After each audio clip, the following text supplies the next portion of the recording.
بسم الله الرحمن الرحيم اللهم إنا نتوسل إليك ونتقرب إليك بحبيبك نبيك سيدنا مولانا محمد صلى الله عليه وعلى آله وسلم وإلى كافة الأنبياء والمرسلين والصحابة وقرابة وتابعين والصديقين والشهداء وأولياء وأفياء وأتقياء والصالحين المسلمين والمسلمات والمؤمنين والمؤمنات وخصوصا الإمام الشيخ حسن ناصر رضي الله تعالى عنه شاء الليلة والأول الفاتحة.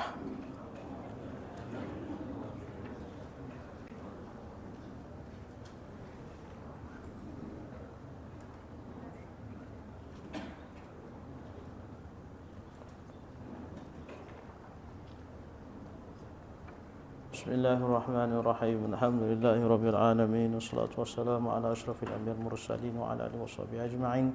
اللهم فقهنا في الدين وعلمنا تأويل اللهم اجعلنا من العلماء العاملين برحمتك يا أرحم الراحمين.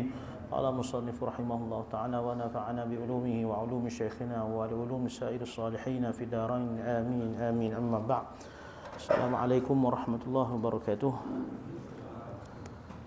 Alhamdulillah, sambung pembahasan dalam kitab Qatrul Ghaisiyah fi ilmi Sufiyah ala syariatin Muhammadiyah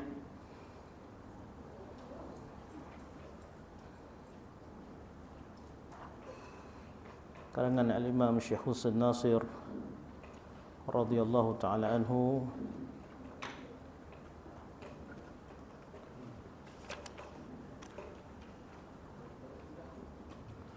Kita berhenti muka surat berapa sebelum ni tuan? Muka surat 7 8 2 boleh. Nombor 9 muka surat 7 last sekali nombor 9.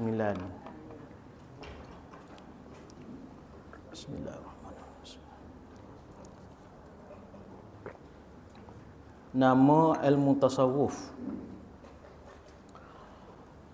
Kita masih membahaskan berkaitan dengan muqaddimah fi mabadi'il ashar, pada membahaskan 10 disiplin ataupun 10 asas dalam ilmu tasawuf, di mana selesai daripada membahaskan berkaitan dengan makna dari segi bahasanya, makna dari segi istilahnya ataupun syaraknya. Kemudian perbahasan dari segi tajuk perbahasan, faedah, kelebihan dan nisbah ilmu tasawuf, serta mereka ataupun orang yang mempelopori ilmu tasawuf tersebut, menyusun, menjaddid ilmu tasawuf, ataupun boleh kita sebut sebagai mazhab dalam ilmu tasawuf. Imam mazhab kita dalam ilmu tasawuf iaitu Al-Imam Abu Qasim Junaid Al-Baghdadi radhiyallahu taala anhu, yang wafat sekitar 298 Hijrah. Kemudian antara imam mazhab kita dalam ilmu tasawuf juga, rujukan utama kita iaitu Al-Imam Abu Hamid Muhammad ibni Ahmad Al-Tusi Al-Ghazali radhiyallahu taala anhu, yang terkemudian daripada Al-Imam Abu Qasim Junaid Al-Baghdadi, yang di mana wafatnya sekitar 505 Hijrah, lahir 450, wafat 505 Hijrah. Itu mereka yang kita sebut sebagai orang yang mempelopori ataupun mereka yang menjadi kita sebut sebagai imam mazhab dalam ilmu tasawuf. Kalau fiqh kita sebut sebagai Imam Asy-Syafi'i, tauhid Al-Imam Abu Hasan Al-Asy'ari, tasawuf kita sebut Al-Imam Abu Qasim Junaid Al-Baghdadi dan juga Al-Imam Al-Ghazali radhiyallahu taala anhu. Di mana mereka ini semua adalah mereka yang hampirlah dengan Nabi SAW daripada kita.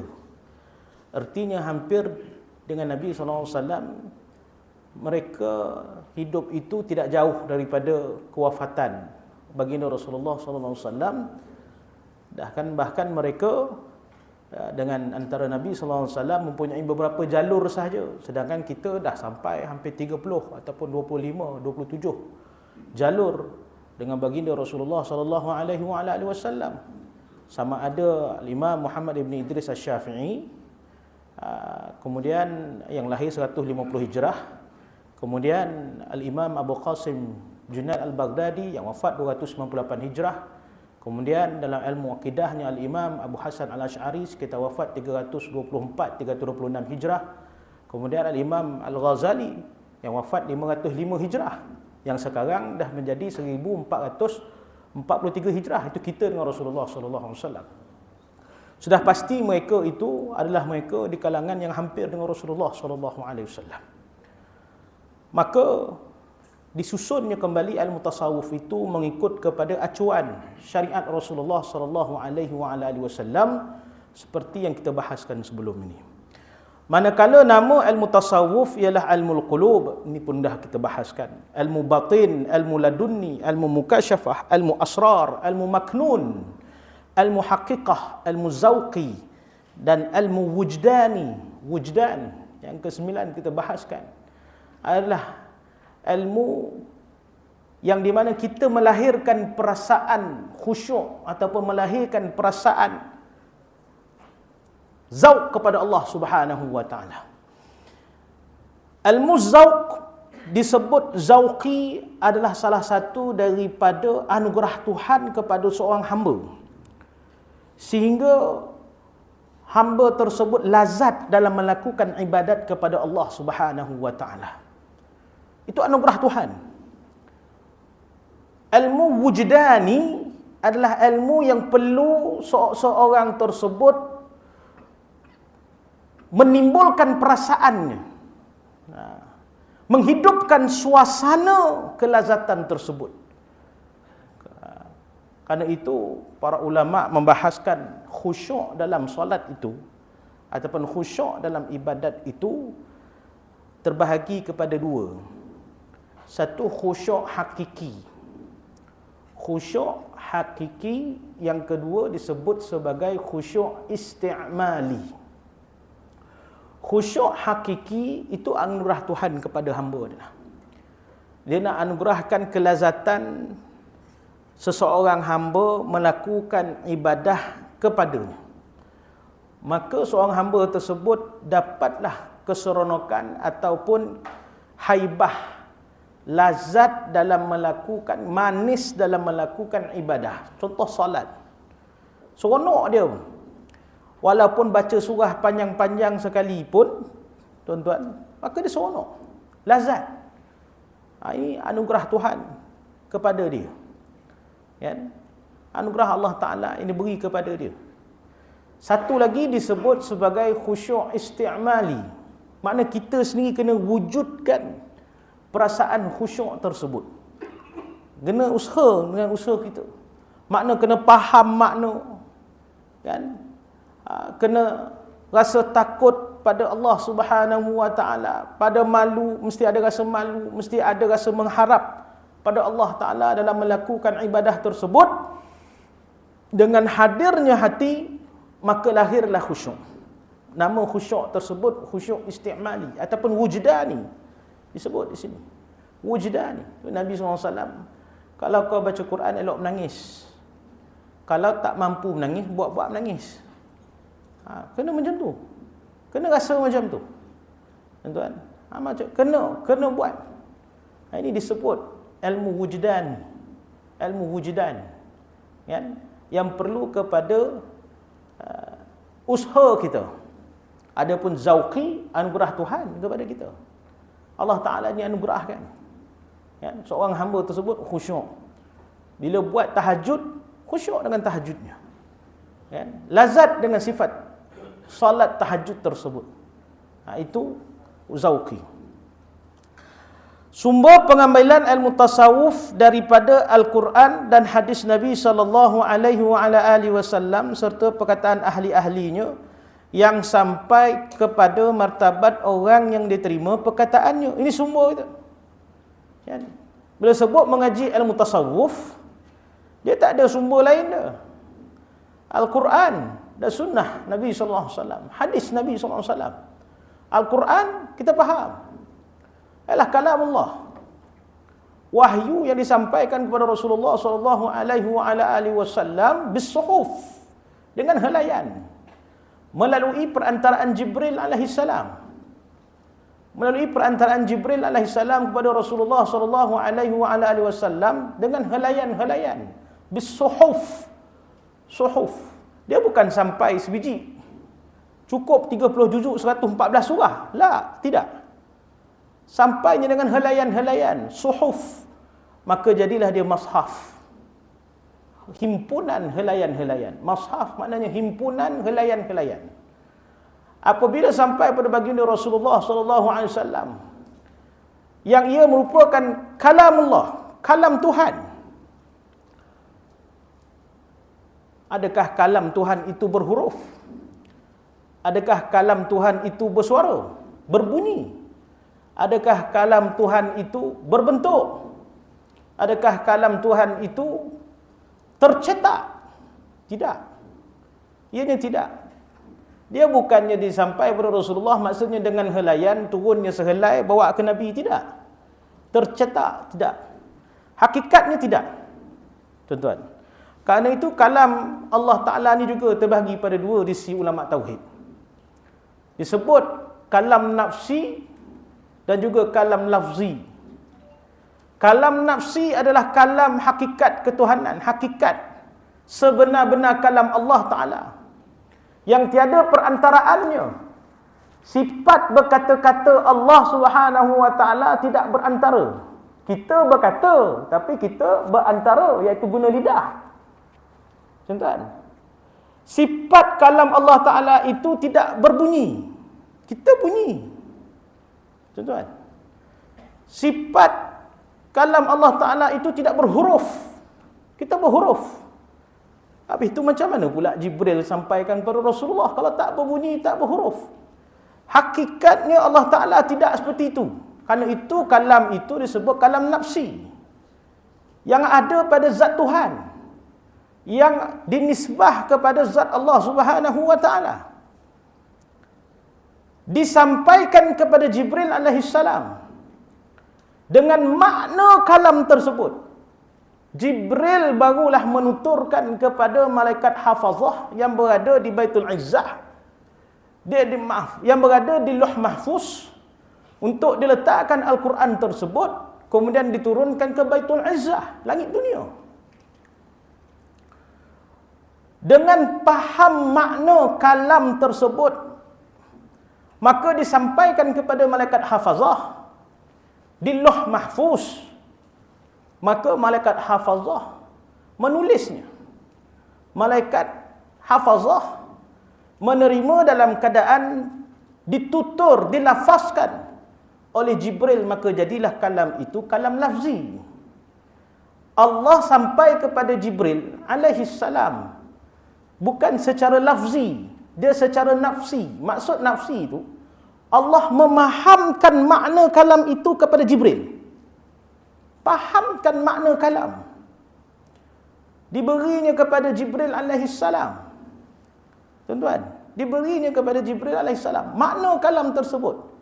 Maka Jibril alaihi salam menterjemahkan atau mensuratkan apa yang tersirat daripada makna kalam tersebut kepada malaikat hafazah di Lauh Mahfuz terlebih dahulu, sehingga turunnya ayat inna anzalnahu fi lailatul qadr. Sungguhnya kami telah turunkan Al-Quran pada malam Lailatul Qadar. Bukan turun pada Rasulullah. La. Al-Quran tak turun pada Rasulullah pada malam Lailatul Qadar. Ya? Inna anzalna makna kami telah turunkan 30 juzuk 114 surah tersebut yang berada di Lauh Mahfuz. Yang telah berada di Lauh Mahfuz, tuan-tuan, pada malam Lailatul Qadar diturunkan ke Baitul Izzah, langit dunia. Kemudian barulah diturunkan satu persatu ayat Tuhan, ayat Allah Ta'ala tadi kepada Rasulullah sallallahu alaihi wasallam dengan kehendak ataupun dengan perintah Allah Subhanahu wa Ta'ala. Kena faham. Maka kalam yang kita baca, ya betul kalam Allah. Sifatnya baqa, kekal. Dia adalah perkataan daripada kata-kata Allah, sifat maha berkata Tuhan, Al-Mutakallim. Kalam itu sifat Allah. Mutakallim nama Allah yang bersifat dengan sifat kalam. Kan? Rahmah itu sifat Allah. Tuhan yang bersifat dengan sifat rahmah, rahim. Jalal itu sifat Allah. Tuhan yang bersifat dengan sifat jalal, jalil. Jamal itu sifat Allah yang maha indah. Tuhan Allah Ta'ala yang bersifat dengan sifat jamal, nama Tuhan yang bersifat dengan sifat jamal, Jamil nama dia. Al-Lutfu itu sifat Tuhan yang maha lembut. Nama Allah yang bersifat dengan sifat maha lembut itu Al-Latif. Kamu faham? Kita tak nak kenal sifat Tuhan, kita nak kenal nama bagi sifat Tuhan, iaitu zat Tuhan yang bersifat apa tadi? Rahman. Kita nak kenal zat, kita nak kenal Allah Ta'ala yang bersifat Rahman. Kita nak kenal Allah Ta'ala yang bersifat Rahim. Bukan kita nak kenal sifat Allah Ta'ala tu, Rahman, Rahim. Tak, kita nak kenal Tuhan, Allah Ta'ala yang bersifat dengan sifat Rahman, Rahim, Malik, Kudus, Salam, Mu'min, Muhammad, Aziz, Jabbar, Takabbir, dan 99 nama bagi sifat tu tadi. Nak kenal Tuhan, zat Tuhan yang bersifat dengan sifat 99 tu tadi. Faham? Maka kalamullah ataupun al-mutakallim, Tuhan yang maha berkata-kata, ya, dilafazkan oleh Jibril alaihi salam kepada Rasulullah sallallahu alaihi wasallam. Kekal sifat dia, bukan fana. Dia baqa sifat dia. Sebab dia kalamullah. Macam mana kita mengaji sifat 20, baqa adalah sifat Allah, macam itulah baqanya kalamullah. Yang menjadi sumber asas dalam ilmu tasawuf. Dzalikal kitabu la raiba fihi hudal lil muttaqin. Yang di mana kalamullah ini tak ada ragu-ragu dan menjadi petunjuk bagi orang bertakwa. Ini sifat. Erti kata, mereka yang meragui kalamullah iaitu Al-Quran, maka dia bukan di kalangan orang yang bertakwa dan tidak mendapat petunjuk Tuhan. Sehingga ada yang mempertikaikan, betul ke Nabi ini di Isra? Betul ke Nabi ini di Mi'raj dalam masa satu malam? Betul ke Nabi itu di Isra? Jasad-jasad sekali tak ada. Jasad-jasad sekali pergi. Ke roh sahaja. Seseolah meragui kalamullah yang Allah Ta'ala letak dalam surah Isra ayat pertama itu tadi. Subhanallazi asra bi'abdihi laylan minal masjidil haram ilal masjidil aqsa alladhi barakna hawlahu linuriyahu min ayatina innahu was-sami'ul basir. Seolah-olah meragui kalam tersebut. Sedangkan Allah Ta'ala dah pun menitipkan kalam tersebut, ya, untuk diyakini, diimani oleh kita. Tuan-tuan. Tapi kita masih lagi ragu-ragu. Tuan-tuan. Itu mukjizat. Mukjizat. Apatah lagi kalau kita sedang membacanya sampai satu perasaan seolah-olah kita sedang berkata-kata dengan Allah Ta'ala. Sampai satu perasaan seolah-olah kita sedang bersembang dengan Allah Subhanahu wa Ta'ala. Ini perasaan wujdan. Perasaan yang perlu kita lahirkan. Yang menjadi asbab seorang tersebut dilempahkan, mendapat fuyudat, mendapat anugerah lempahan, nafahat, bisikan-bisikan para malaikat, bisikan-bisikan ketuhanan. Nafahat al-ilahiyah disebut sebagian para ulama. Sehingga membaca Quran rasa seolah-olah dia sedang berkata-kata dengan Tuhan. Kerana membaca kata-kata Tuhan, melafazkan kata-kata Tuhan, maka sampailah kedudukan maqam ilahiyah, ma'iyah ilahiyah, bersama dengan Tuhan, bersama dengan zat Allah Subhanahu wa Ta'ala. Kerana itu dalam ilmu tasawuf ni ilmu yang tak boleh kita terjemahkan bagaimana perasaan seseorang. Tak boleh. Macam mana khusyuk orang ni dengan khusyuk orang yang ini tak sama. Tak boleh nak terjemahkan. Tak boleh. Tak boleh. Imam punya khusyuk, cuba cerita dengan khusyuk pada makmum. Makmum punya khusyuk, cuba cerita khusyuk dia kepada imam. Tak apa dah. Khusyuk orang A membaca Quran, dia tak dapat terjemahkan kepada khusyuk orang B baca Quran. Tak dapat. Orang B pula tak dapat pula cerita macam mana dia punya khusyuk dia baca Quran kepada orang A. Tak sama. Allah lempahkan dengan keadaan berbeza-beza. Tidak sama. Itu kena faham. Kena jelas. Macam manih lah kan. Manih. Orang A ke B, manih botol lah pongat pisang ni. Manih ambil. Manih semani-manih. Orang B ke B, tak adalah manih mana ada. Orang C ke B, biasa je teh. Yang B ke B, tak manih. A ke B, manih. Jadi, nak terjemahkan manih tu pun lekor bergaduh. Kan? Yang A ke B, manih botol, ya dia kencing manih. Kan? Yang B ke B, tak adalah manih mana ada. Tak lama lagi kau nak kencing manih. Yang C ke B, tak manih langsung, dia tak ada kencing manih. Tuan-tuan. Jadi, masing-masing punya perasaan yang dilempahkan oleh Allah Ta'ala berbeza-beza. Tak dapat digambarkan. Tak dapat disuratkan. Tak dapat. Maka kita perlu ada perasaan wujdan. Wujdan, makna hidupkan perasaan tersebut dalam melakukan ibadah. Kerana apa? Kerana khusus bagi sumber kita dalam ilmu tasawuf, iaitu Quran. Ingat, Al-Quran adalah wirid utama kita. Itu wirid utama. Berapa lama tadi baca wirid lepas sembahyang? Ambillah 10 minit lah kita kata. Maknanya, kena baca Quran lebih daripada 10 minit. Wirid kita, wirid Al-Qushashiyah. Wirid Qushashi nama, disusun oleh Al-Imam Qushashi. Al-Awrad Al-Qushashiyah disebut.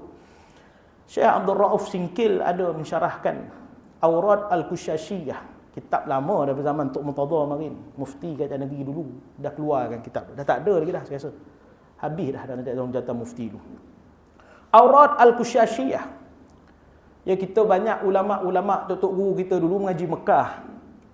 Maka mengaji Mekah menjadi amalan ulama Mekah, habis sembahyang baca aurat macam mana, wirid yang kita baca lepas sembahyang. Ada istighfar dia, la ilaha illallah syarikalah dia, Allah majina minan narnya, ada Al-Fatihah, ada ayat kursi dia, kemudian ada subhanallah, Allahu akbar, alhamdulillah, Allahu akbar, alhamdulillah, subhanallah, Allahu akbar, subhanallah, alhamdulillah, Allahu akbar. Adanya 99 kali. Kan? Lepas tu adanya fi kullam hatin. Tuan-tuan, lepas tu la ilaha illallah, Allahu akbar. 4 kali ditutup dengan walillahil hamd. Tuan-tuan, aurat Qushashiyah nama dia, Qushashi.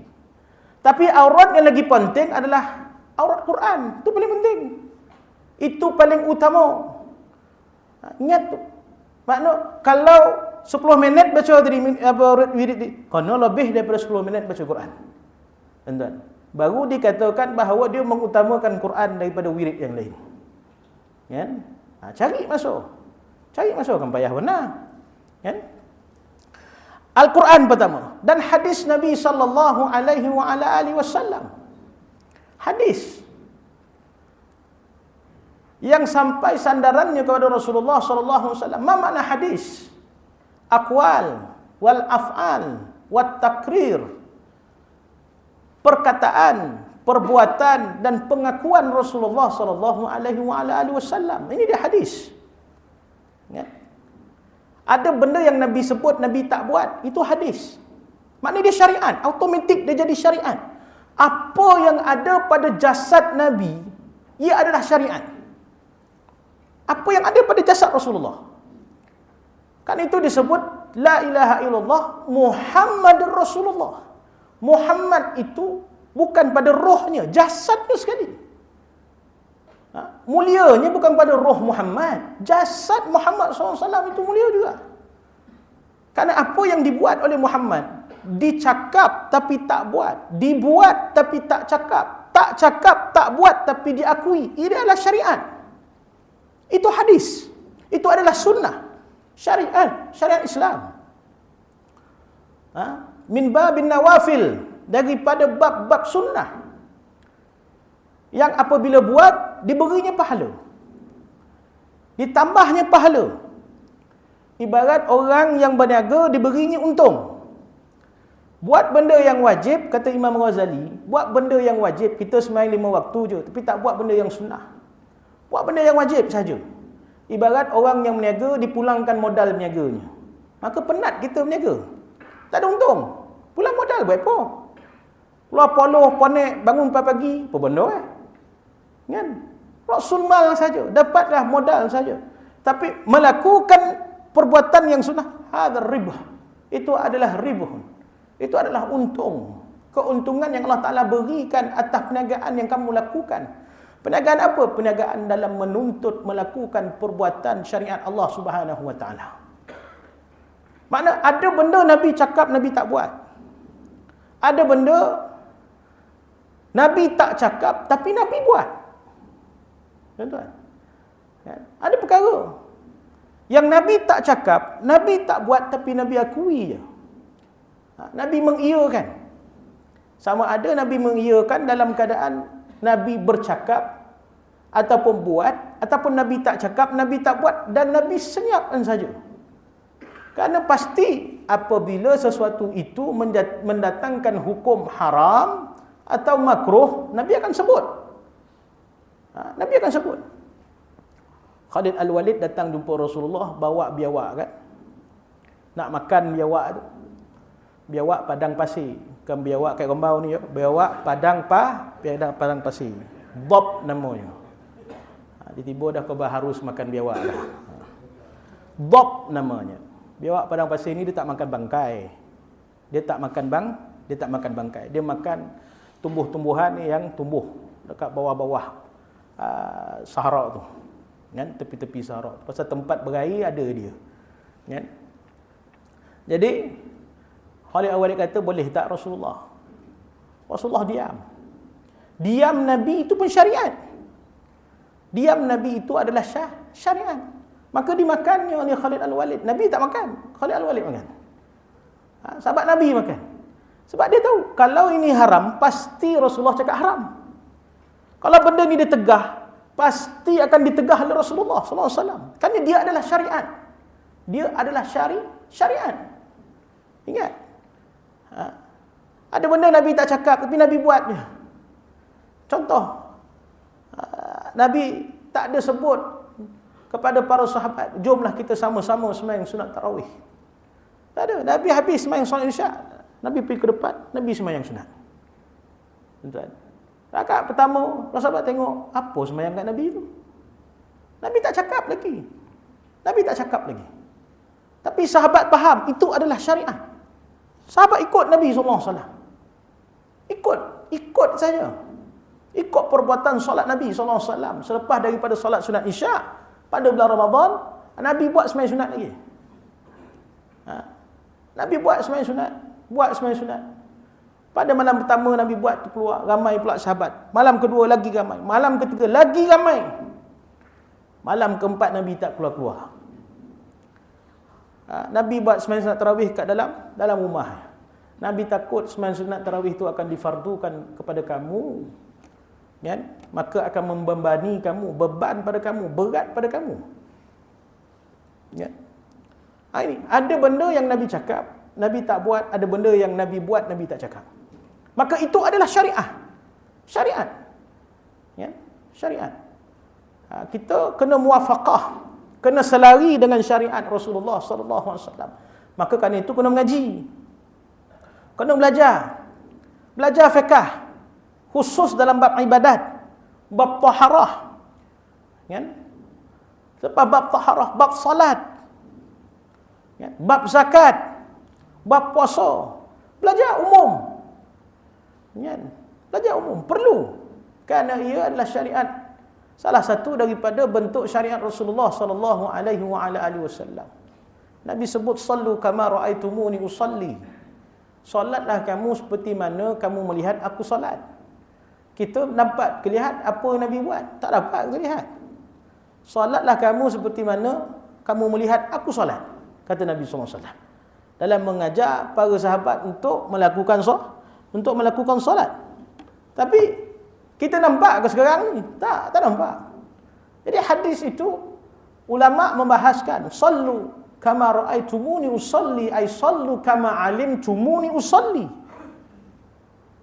Sembahyanglah kamu seperti mana kamu belajar, tengok aku ni, tengok ra'aitumuni, alimtumuni, belajar daripada aku cara nak sembahyang. Alimtumuni maknanya kamu belajar daripada aku cara nak sembahyang. Mana kena belajar. Kita daripada guru kita daripada gurunya kepada gurunya, sehinggalah kepada Rasulullah sallallahu alaihi wasallam. Itu hadis. Makna hadis adalah syariat. Sebahagian daripada syariat Islam Muhammad sallallahu alaihi wasallam. Serta perkataan-perkataan ahli tasawuf yang wusul, yang sampai kepada martabat orang yang diterima perkataannya. Kita ambillah yang mu'tabar. Kita ambillah yang telah disepakati oleh para ulama. Jangan ambil kalam-kalam mereka yang tergugur daripada kalam mu'tabar tersebut. Kerana itu tasawuf, fiqh kita ke, akidah kita ke, ambil yang telah disepakati oleh para ulama, khusus ulama ahli sunnah wal jamaah. Kan? Kita nak ambil yang didaifkan, yang lemah di sisi para ulama. Bukan tak sampai, tapi lambat. Tuan-tuan, lambat kita. Kita ambil yang telah disepakati oleh para ulama. Dimu'tabarkan oleh para ulama. Hukum syarak mempelajari ilmu tasawuf wajibul ain atas setiap orang yang berkuasa. Erti kaitan kuasa iaitu pada selain daripada qadar fardu ain daripada ilmu usul. Adapun daripada ilmu usul, maka ia wajib ain ke atas tiap-tiap mukallaf mengetahuinya sama ada berkuasa ataupun tidak. Kan? Wajibul ain. Wajib ngaji ilmu tasawuf ni, siapa kau bahas sunnah? Wajib. Tuan-tuan, tak ada ilmu tasawuf tak dapat kelazatan dalam sembahyang dah. Tak ada ilmu tasawuf kita tak kenal erti khusyuk. Tak ada ilmu tasawuf kita tak dapat makrifat Tuhan. Kenal Allah Ta'ala. Tak. Ilmu tauhid macam mana Ustaz? Ilmu tauhid teori dalam mengenal Tuhan. Teori dalam mengenal Allah Ta'ala, Allah Subhanahu Wa Ta'ala. Ambil contoh gula tadi kan. Kita tahu gula tu sifat mani. Macam mana nak rasa mani? Kau nak rasa. Rasa tu tasawuf.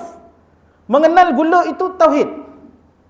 Yang sifat dia manis, putih, berderai-derai. Kan? Tapi nak rasa manis tu macam mana? Makan apa rasa? Manis macam mana? Garam, putih, berderai-derai, halus contoh dia. Rasa masin. Tak tahu rasa masin tu macam mana? Kena rasa. Praktikal. Tasawuf praktikal. Tauhid teori. Mudah saya kata. Karena itu tauhid dan juga tasawuf adalah satu ilmu yang tak boleh dipisahkan. Hakikatnya. Bila mengaji tasawuf, kena mengaji tauhid. Tauhid kita tauhid sifat 20. Maka mengaji tauhid sifat 20. Wujud, apa makna wujud? Kalau wujud, atas wujud disebut nafsiyah. Apa makna nafsiyah? Apa makna salbiyah? Apa makna ma'ani? Apa makna maknawiyah? Baru lahir 20 sifat. Dalam nafsiyah ada 1 sifat. Dalam salbiyah ada 5 sifat. Dalam ma'ani ada 7 sifat. Dalam maknawiyah ada 7 sifat. 1577 jadilah 20 sifat. Kenapa disusun 20 sifat? Siapa menyusunnya? Ya. Bila sebut wujud, apa makna wujud? Ada. Lawan bagi wujud, Adam. Apa makna Adam? Maksud Adam. Bila sebut kidam, apa maksud kidam? Sedia ada. Yalah, itu terjemah. Apa maksud sedia ada? Maksud, qasad ta'rud. Qasad kita mengaji solat kan? Qasad ta'rud ta'yin dalam niat kan? Qasad, benda yang nak dikosadkan dalam hati, maksud, itu maksud dia. Ya. Kidam itu sedia ada saja. Maksud kidam tu apa dia? Lawan mustahil bagi kidam. Apa dia? baqa, mukhalafatul lil hawadis, qiyamuhu ta'ala bi nafsih, wahdaniyah, qudrah, iradah, ilmun, hayyun, sama', basar, kalam. Lepas tu masuklah kaunuhu tersebut maknawiyah. Apa makna maknawiyah? Kena belajar, kena kaji, kena mengaji. Kerana supaya kita dapat kenal Allah Subhanahu wa taala. Ini sampai satu masa akhir kita jauh dengan Tuhan. Ngaku asyhadu an la ilaha illallah, asyhadu anna Muhammadar Rasulullah. Ujungnya tokong orang kita bersihan. Ujungnya kuil orang kita bersihan. Ujungnya tuan-tuan tempat sembah gereja kita bersihan. Kau asyhadu an la ilaha illallah. Kat mana asyhadu an la ilaha illallah? Kau tak ada Tuhan melainkan Dia. Tuhan Allah.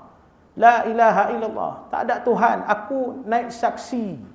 Apa maksud aku naik saksi? Aku beriman, aku yakin, aku percaya bahawa tak ada Tuhan melainkan Allah. Selalu saya sebut. Tuhan yang dia sembah tu bukannya Tuhan dia. Tuhan dia satu je, Allah. Tuhan kita Allah, Tuhan dia pun Allah. Alhamdulillahi Rabbil Alamin. Allah adalah Tuhan bagi sekalian alam. Sekalian alam. Makhluk. Apa maksud makhluk? Ma siwallah, sesuatu selain Allah. Sesuatu selain Allah adalah makhluk. Lu faham? Tapi yang kita pergi bosih parut tokong tu apa? Patung tu kita bersih kepala apa adalah botak. Kepala monyet kita bersihkan. Dilap kepala ular tu dia bersihkan. Tuhan dia teh. 16 Januari hari agama sedunia. Astagfirullah. Hari agama sedunia. Ada yang wish tu. Ada yang wish tu. Hari agama sedunia teh. Makna apa? Kita sama-sama meraihkan Buddha, sama-sama meraihkan Hindu, sama-sama kita meraihkan Yahudi, Nasrani, Majusi, Islam. Sekali, sama. Semua agama sama. Martabat dia satu. Inna ad-dina indallahil Islam. Yang hanya betul ada di sisi aku agama Islam. Sungguh agama yang ada di sisi aku ni Islam, ya kata Allah Ta'ala. Islam, ya. Al-yawma akmaltu lakum dinakum wa atmamtu alaikum ni'mati wa raditu lakum Islam madina. Wa raditu lakum, dan aku redha bagi kamu Islam adalah agama. Yang aku redha adalah Islam saja. Apa yang kita 16 Januari itu apa benda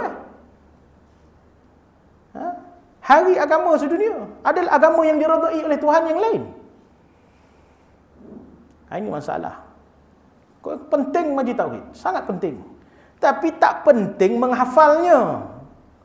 Tak payah menghafal. Siapa suruh menghafal? Siapa tak suruh menghafal? Ada labai lain suruh menghafal? Tak ada. Ngaji je, tak ada suruh hafal tu. Tak payah beria menghafal wujud penamo ya. Kidam penamo pula. Comeh sampailah macam malaikat muka nangki nak tanya soalan tu pula. Confirm malaikat muka nangki tak tanya soalan tu. Sebut sifat 20 kotak kena susah teh. Tak ada. Lepas wujud apa? Apa sifat kelima? Apa makna salbiah? Dah melepong menjawab tak payah jawab dah. Kena susah. Tak payah hafal. Yang saya khabar, kena faham, kena mengaji. Yang kita nak kena tadi siapa? Saya khabar tadi, nak kena zat. Nak yang nak dikenalkan Allah Subhanahu wa taala. Sifat itu dinisbah pada Tuhan, ya, nisbah pada Allah Taala. Kau dah mengaji. Baik, dah dapat teori. Maka praktikal. Kan? Ilmu tasawuf adalah ilmu praktikal. Kita buka kitab tentang ilmu tasawuf, faham tentang wujud Tuhan. Yang kita mengaji pada ilmu tauhid tadi. Wujud Allah Taala, merasakan keberadaan Allah Subhanahu wa taala sentiasa dalam diri kita. Mana kalau betul Allah Taala sifat dengan sifat mendengar, as-sama'. Allah Ta'ala itu maha mendengar. Mana wujudkan sifat perasaan as-sama' itu dalam diri kita. Mana senantiasa kita berdoa pada Allah. Tak lafaz kat mulut, boleh melafazkan dalam hati. Allah Ta'ala tetap dengar. Melihat Allah Ta'ala, maha melihat. Mendengar Allah Ta'ala tadi tuan-tuan. Sifat mendengar Allah Ta'ala mendengar sesuatu yang berbunyi dan mendengar sesuatu yang tidak berbunyi. Melihat Allah Ta'ala itu melihat sesuatu yang bercahaya dan melihat sesuatu yang tidak bercahaya. Tak sama seperti kita. Kita ada sifat Tuhan. Kita ada sifat Allah Ta'ala. Allah Ta'ala beri pada kita qudrah, iradah, ilmun, hayun, sama', basar. Kan? Kalam. Ada. Sifat Tuhan yang diberi pada kita. Ada. Siapa kata tak ada? Qudrah, iradah. Semua ada. Qudrat. Iradat. Ada tak? Ada. Kehendak. Kau tak tapik tang masa surau malam ni dah. Ya. Sama mendengar. Dengar tak apa saya cakap? Dengar. Itu sifat siapa? Allah Ta'ala. Hayun, hidup. Semua hidup malam ni. Hayun sifat siapa? Allah Ta'ala. Yang maha hidup. Semua hidup. Tak ada sifat hayun biru masing-masing malam ni. Tak ada. Cuma beza. Tak samalah. Hayun Tuhan dengan hayun kita. Sama Tuhan dengan sama kita. Tapi tujuan Allah Ta'ala beri 7 sifat tak lain dan tak bukan memikirkan tentang keberadaan dia.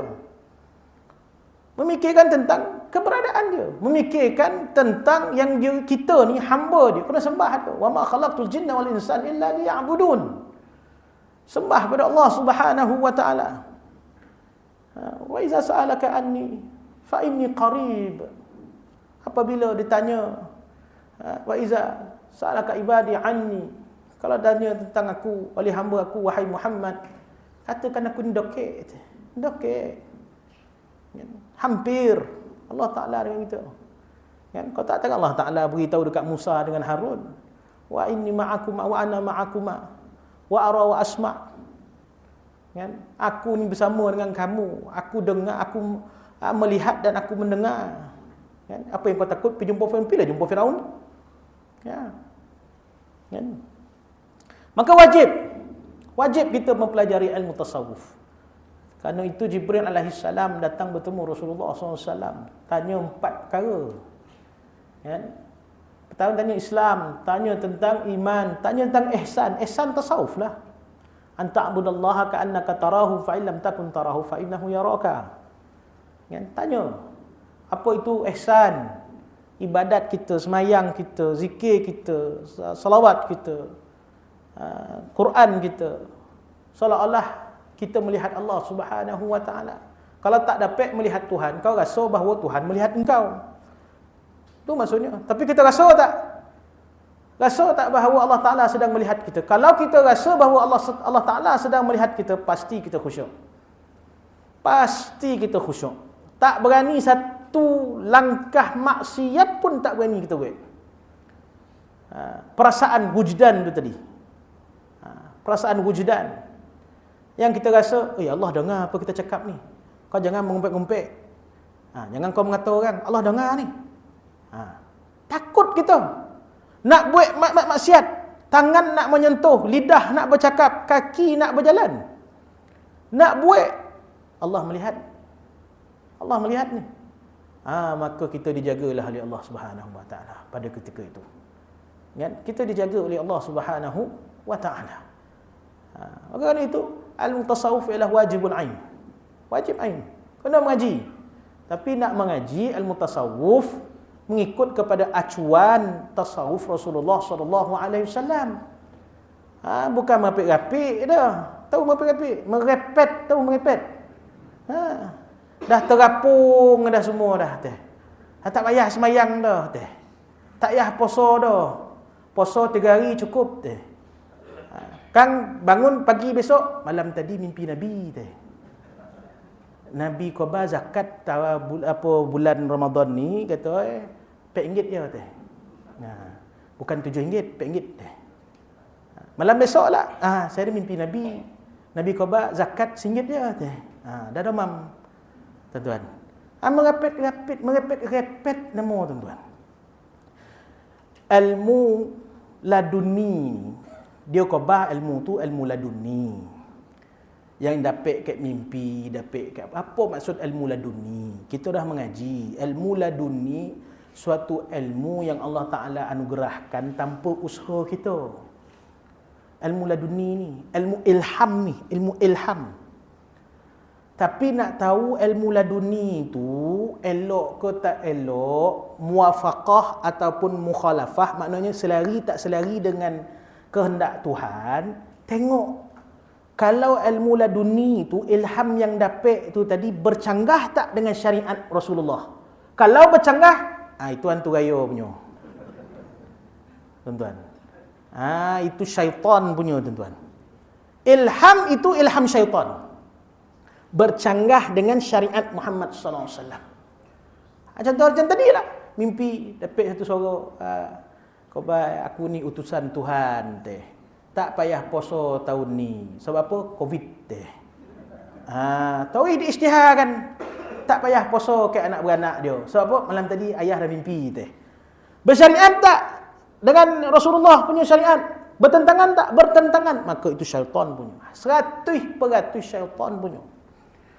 Tetapi kalau dia bersamaan, selari, bahkan mendukung syariat Muhammad sallallahu alaihi wasallam, mendukung syariat Muhammad sallallahu alaihi wasallam, maka itu adalah ilham daripada Allah Subhanahu wa taala. Ini disebut oleh Syekh Saleh Al-Ja'fari dalam kitabnya Ilhamun Nafi', dalam syarah risalah Qawaid Imam Ahmad ibn Idris radhiyallahu taala anhu. Mana faham tentang ilham, itu nama itu Ilhamun Nafi', ilham yang memberi manfaat. Maknanya laduni yang diberikan oleh Allah Ta'ala. Allah Ta'ala mengajar, betul. Anugerah Tuhan, betul. Macam mana yang berlaku pada Rasulullah SAW yang bersifat ummi, yang tak tahu menulis, yang tak tahu membaca, tapi mampu untuk mentadbir, mampu untuk memerintah, mampu untuk mengeluarkan hukum dalam semua segenap aspek.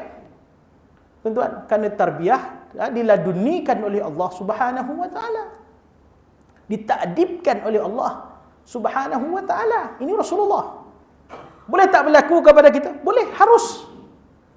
Dia harus sifatnya. Boleh. Seperti mana yang berlaku kepada Musa alaihi salam. Buka surah Kahfi itu balik. Ya? Seperti mana yang berlaku kepada Nabi Khidir alaihi salam. Fawajada 'abdan min ibadina atainahu rahmatan min indina wa 'allamnahu min ladunna. Ladunni lah. Ilma, yang telah kami berikan ilmu laduni. Fawajada 'abdan, makna Khidir alaihi salam. Nabi Khidir alaihi salam. 'Abdan tu hamba tu makna Khidir alaihi salam. Kalau faham? Tuan-tuan. Jadi ilmu tasawuf adalah ilmu yang wajibul ain. Selari dengan syariat Muhammad sallallahu alaihi wa ala alihi wasallam. Perbincangan ilmu tasawuf cukuplah, tuan-tuan. Wallahu subhanahu wa ta'ala a'lam. Sambunglah. Bismillahirrahmanirrahim. Alhamdulillahi rabbil alamin. Salatu wassalamu ala asyrafil anbiya wal mursalin wa ala alihi washabihi ajma'in. Allahumma rzuqna fahman nabiyyin hifzal mursalin wal malaikati muqarrabin birahmatika ya arhamar rahimin. اللهم افتح علينا فتوح العارفين كما فتحت على أنبيائك وأولئك وعبادك الصالحين. ربنا أفرغ علينا صبرا وثبت أقدامنا وانصرنا على القوم الكافرين وانصرنا على القوم المنافقين وانصرنا على القوم الظالمين وانصرنا على القوم الفاسقين. ربنا آتنا في الدنيا حسنة وفي الآخرة حسنة وقنا عذاب النار. صلى الله على سيدنا مولانا محمد وعلى آله وصحبه وسلم. الحمد لله رب العالمين.